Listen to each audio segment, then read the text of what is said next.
जय हिंद दोस्तों मैं अमित शास्त्री आप सभी से संस्कृत व्याकरण के क्रम से चर्चा कर रहा हूँ, आपको पढ़ा रहा हूँ। जिसमें पिछले वीडियो में हमने संज्ञा पढ़ी थी, आज हम सर्वनाम पढ़ने वाले हैं। संस्कृत में बहुत उपयोगी परीक्षा के लिए ये साबित होता है, इसलिए मैं बड़े सरल तरीके से आपको पढ़ाने का प्रयास कर रहा हूँ। आप वीडियो को देखिए और अपनी तैयारी को मजबूत कीजिए।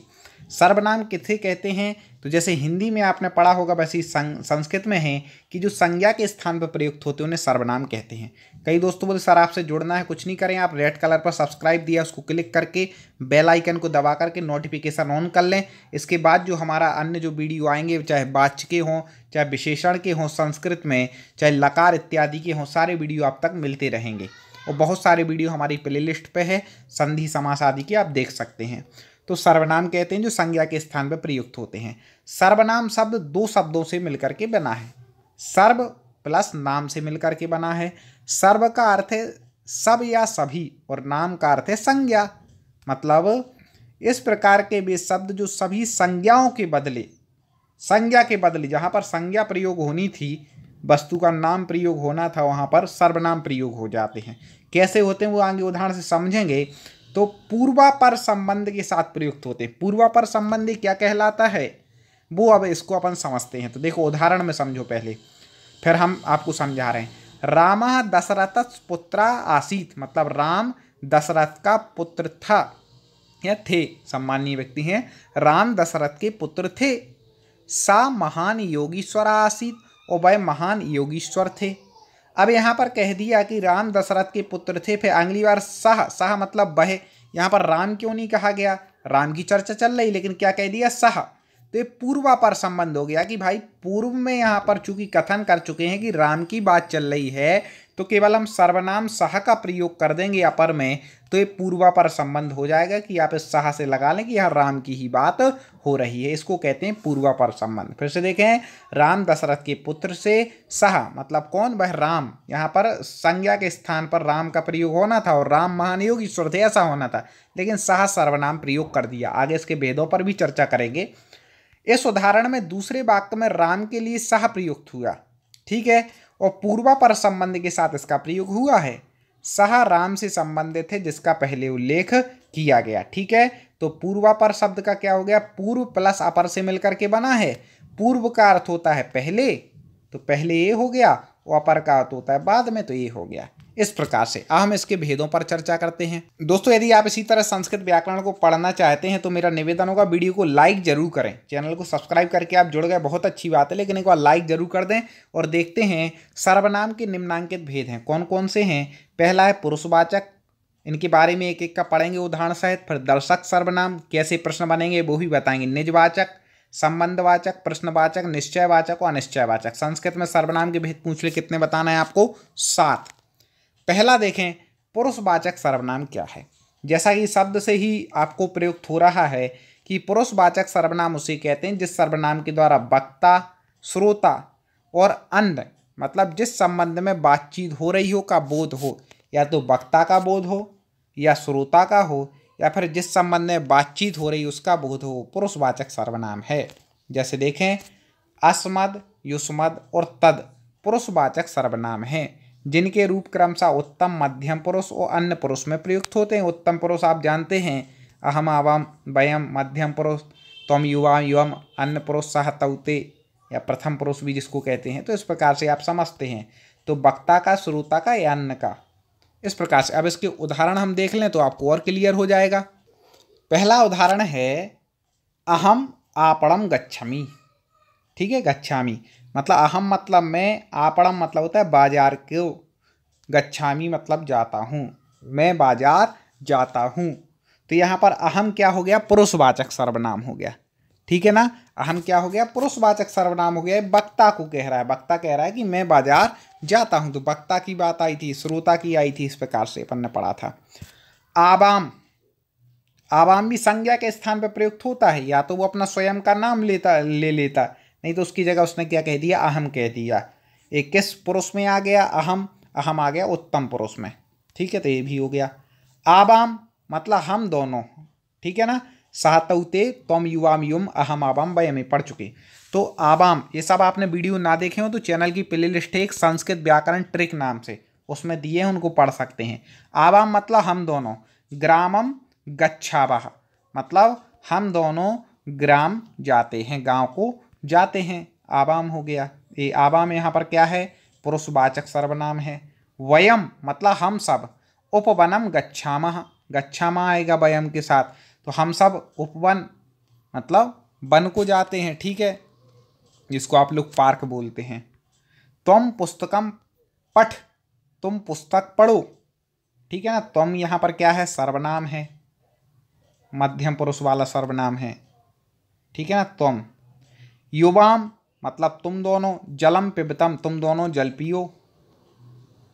यूयम मतलब तुम सब, सायंकाले क्रीडत तुम सब सायंकाल को खेलते हो।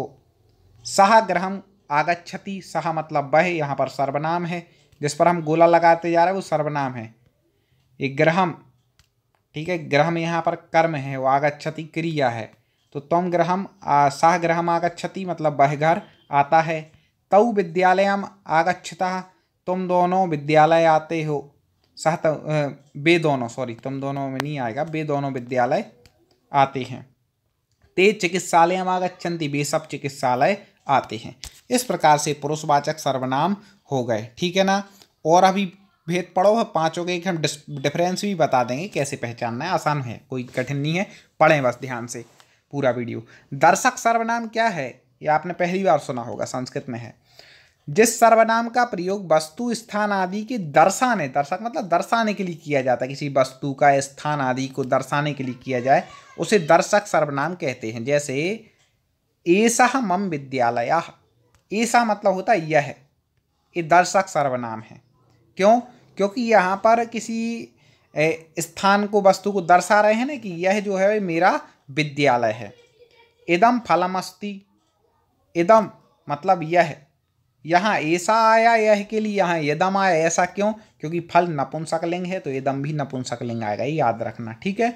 तो इदम फलमस्ति, यह फल है, ठीक है ना।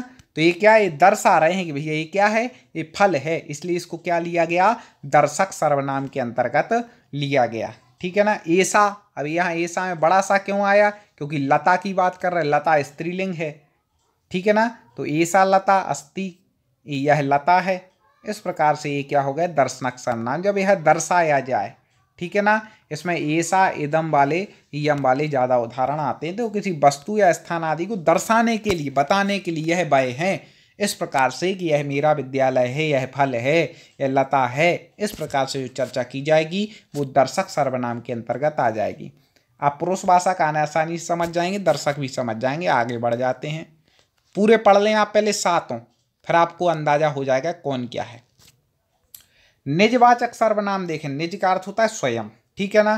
तो जिस सर्वनाम का प्रयोग वक्ता या श्रोता अपने लिए मतलब स्वयं के लिए करता है, ठीक है ना, स्वयं के लिए कर रहा है, उसे निजवाचक सर्वनाम, उसको निजवाचक सर्वनाम कहते हैं। जैसे रामः स्वयं पठति, मतलब राम स्वयं पढ़ता है, ठीक है, रामा स्वयं, तो यहाँ पर स्वयं क्या हो गया, निजवाचक सर्वनाम हो गया, ठीक है। अपने स्वयं की बात हो तो निजवाचक सर्वनाम, सरल है। संबंधवाचक सर्वनाम देखें, जिस सर्वनाम के माध्यम से वाक्य का परस्पर संबंध प्रकट होता है उसे संबंधवाचक सर्वनाम कहते हैं। जैसे देखें, त्वम यस्य खादसि तस् कार्यमपि कुरु, तुम जैसा खादति खाते हो वैसे ही कार्य करो, ठीक है ना। सा करिष्यति मतलब वह करेगा, सा पठति वह पढ़ता है, सा भरिष्यति वह भरता है। इन वाक्यों में रेखांकित शब्द संबंध कारक सर्वनाम हैं, क्योंकि ये दोनों वाक्यों में संबंध प्रकट करते हैं, ठीक है। इनको वाक्यों को लगा लो एक साथ, तो ये क्या कह रहे हैं, आपस में संबंध प्रकट कर रहे हैं कि तुम यस्य खादसि, तुम जैसा खाओगे, तस् वैसा कार्यमपि कुरु वैसा कार्य करो, ठीक है, खाते हुए वैसा कार्य करो। सा करिष्यति वह कार्य करेगा जैसा खाएगा, सा पठति वह पढ़ता है। इस प्रकार से यहाँ पर क्या संबंध प्रकट हो रहे, तस् क्या है, इसमें संबंधवाचक सर्वनाम है, ठीक है ना। इस प्रकार से आप लगा लेना। प्रश्नवाचक सर्वनाम देखें, प्रश्न पूछने के लिए जिस सर्वनाम का प्रयोग किया जाता है उसे प्रश्नवाचक सर्वनाम कहते हैं। प्रश्न पूछने के लिए तो इसमें क्या होगा, इसकी सबसे बड़ी पहचान एक प्रश्नवाचक चिन्ह लगा होगा, प्रश्न पूछा जाएगा। जैसे देखिए, विद्यालयम कहाँ गच्छति, मतलब विद्यालय, कहाँ मतलब कौन, गच्छति मतलब जाता है। तो यहाँ पर क्या हो गया, प्रश्नवाचक हो गया कि भाई पूछ रहा है विद्यालय कौन जाता है। सा सायंकाले किम करोति, वह शाम के समय किम मतलब क्या, करोति मतलब करता है। ठीक है, कहा मतलब होता है कौन, किम मतलब होता है क्या। तो इन वाक्यों में प्रश्नवाचक है, किम, कहा मतलब क्या, ये सब प्रश्नवाचक है। निश्चयवाचक, निश्चय मतलब जहाँ पर निश्चित हो, तो जिस सर्वनाम के द्वारा किसी निश्चित वस्तु या व्यक्ति की ओर संकेत किया जाए, निश्चित है जो, उसे निश्चयवाचक सर्वनाम कहते हैं। जैसे अयम मम ग्रामः, अयम, ठीक है, अयम मतलब यह है, मम ग्राम मेरा ग्राम है, मम विद्यालय मेरा विद्यालय है।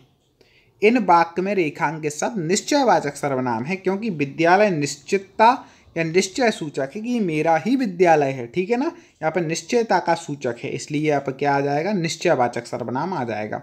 पेपर में कैसे आते हैं, पेपर में वाक्य दे देगा और पूछेगा कि जैसे मान लो एक वाक्य दे दी, अयम मम ग्रामः, में निश्चयवाचक सर्वनाम है तो आपको लगाना है अयम है, या अयम मम ग्रामा में सर्वनाम है तो भी आपको अयम लगाना है, या अयम मम ग्रामः में 4 प्रकार के सर्वनाम के वो बता देगा कि इनमें से कौन सा है, तो निश्चयवाचक है। कैसे भी दे दें आपको पहचानना है।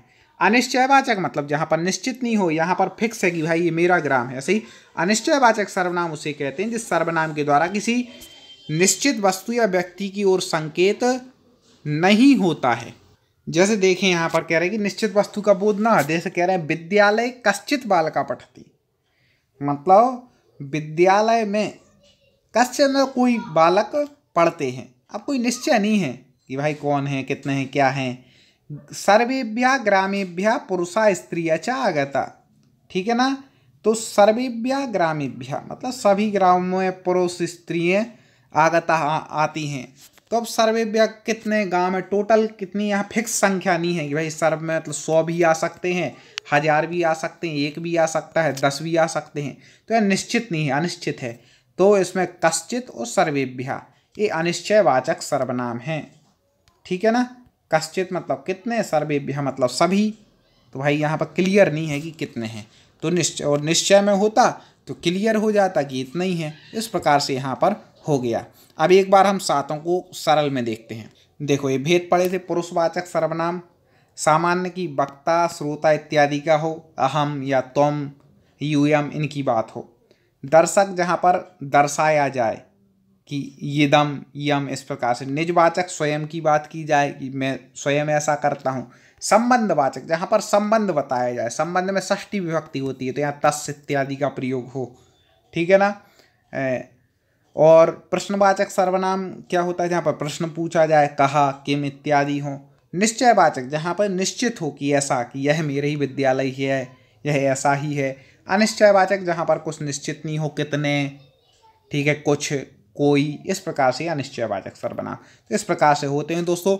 आगे हमें पूरी व्याकरण क्रम से पढ़नी है। संज्ञा हो गए, सर्वनाम हो गए, और भी आगे हम वाच्य इत्यादि के वीडियो लाएंगे। आप जुड़े रहिए, चैनल को सब्सक्राइब कीजिए, वीडियो को लाइक जरूर कर लीजिए दोस्तों। कमेंट में बताइए कि आपको किस संस्कृत में किस चैप्टर में परेशानी आ रही है, तो वो अगला वीडियो हम लेकर के आएँ और आपकी तैयारी को मजबूत बना सकें और आप सफलता प्राप्त करें। मुलाकात करते हैं अगले वीडियो में। जय हिंद।